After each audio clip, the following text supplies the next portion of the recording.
dito sa Pilipinas, and I guess nakarating na rin sa iba't ibang panig ng mundo, lalo na sa inyo, na talagang nagka-crackdown ngayon dito sa Pilipinas pagdating sa illegal online gambling or online gambling, ano. Especially dito sa mga kabataan natin, maging sa mga adults na alam niyo na halos wala nang pera pero naigagastos pa sa gambling, sa online gambling. And to be exact, tumigil na yung ating mga e-wallet platforms na i-post yung mga links nitong mga online gambling sites na ito. Pero ang tanong dun is, may epekto ba? Lagi sinasabi na ng mga gambling operators, especially ng mga legal gambling operators, na malaki ang magiging epekto nito sa kanilang revenue. Vis-a-vis, magiging malaki rin ang epekto sa revenue ng gobyerno. Do you see any truth to this as an economist? And ano kaya ang epekto nito? Kasi isa yan sa mga malalaking sources ng revenue ng PAGCOR at ng gobyerno in general, which is yung online apps, no, sa gambling, yung mga scatter, no, na naririnig natin. So isa yan sa mga malalaking sources nila ng revenue. And definitely, Ray, matatamaan ng internal revenue ng ating gobyerno if magkaroon ng paghinto, no, sa koleksyon ng buwis, no, na nanggagaling diyan sa online gambling. Pero Ray, we also have to weigh this from the social issues, yung social effects, no, ng gambling, kasi alam naman natin, no, we've seen far too many, we've heard far too many stories about families, about individuals, no, na nalulong sa sugal, and what happened was nasira yung kanilang finances, yung iba nasira pa yung kanilang pamilya, nagkaroon ng epekto psychologically sa isang tao na nalulong sa sugal. Pero alam mo, Ray, itong mga ganitong social effects, these are very difficult to quantify. Okay. No, mahirap ma-measure, mahirap malagyan ng halaga, no, kung ilang piso ang nawala. So in terms of yung negative social effects ng gambling. Ngayon, kukontrahin mo ito, Ray, dun sa mawawalang revenue ng gobyerno, yung economic effect on the other side, na madaling ma-quantify kasi we already know how much the government is collecting. So what makes this really difficult, yung pagbabalanse nito ng gobyerno, is that on one side is easy to measure, on the other side it's hard to measure, pero ramdam ng tao. Diba? And also there's pressure from religious groups, diba? So nandiyan din yung mga simbahang Katoliko, no, yung mga Iglesia ni Cristo, like there are other groups who want this gambling to stop. So if I'm going to ask you, Dr. Batu, on your personal opinion and view on this, would you rather ban online gambling or stricter regulations on online gambling? Okay, because this is a not entirely an economic issue, Ray, kasi may social dimension ito. We have to hear or learn from the pulse of the people kung ano yung sinasabi ng taong bayan.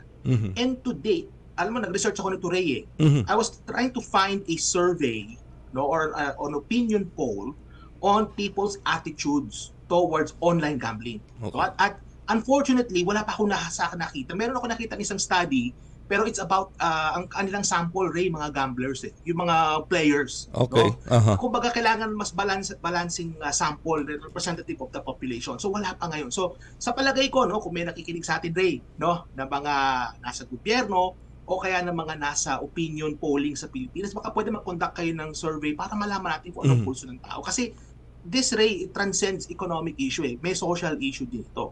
Now, meron ding argument, Ray, na kapag binan natin, totally, outright ban ang online gambling, which gusto ito ng mga ibang sektor, ano? Outright ban. Ang problema naman ito, Ray, pupunta ito sa illegal. So, kumbaga, imbis na legally lalaro sila, doon na sila sa illegal gambling. At mahirap din yung illegal kasi mawawala ng kita ang gobyerno. Ikalawa, walang proteksyon yung mga naglalaro. Kasi nga kung illegal yung operation, walang garantiya. Kung nanalo man sila, kung sabihin ng operator, hindi na namin bibigay sa iyo yung panalo mo, wala kang magagawa kasi illegal. You don't have the protection. So we also have to consider that, no? Kapag ka nag-outright ban, pupunta lang yung mga talagang lulong, pupunta sila sa illegal. Yes. So nakikita ko nito, Ray, somewhere in the middle. So make it legal, okay? And then collect the necessary government revenue. Make it difficult for some people to actually participate. So halimbawa, yung target natin, yung mga mahihirap, huwag malulong sa sugal. make it difficult for them to participate. So halimbawa, tataasan mo yung entry fee. No? Okay. So bago ka makapag-play, kailangan meron ka munang ilalagak na parang show money. So nung araw sa mga casino, ganyan rin nung 80s and 90s sa Pilipinas. Bago ka pumunta halimbawa ng mga casino Filipino locations, magpapakita ka muna ng cash na meron kang dala kasi kung wala kang dalang cash na malaki, hindi ka nila papasukin. Oy. So kailangan ganun din. So meron ding entry fee to make it difficult for some sectors, no, for some targeted groups na hindi sila makapasok. Yan, oh. And then ito yung pinag-importante. Parang yun yung dapat pag-itingin rin yung psychological health Yeah. dun sa mga nalulong.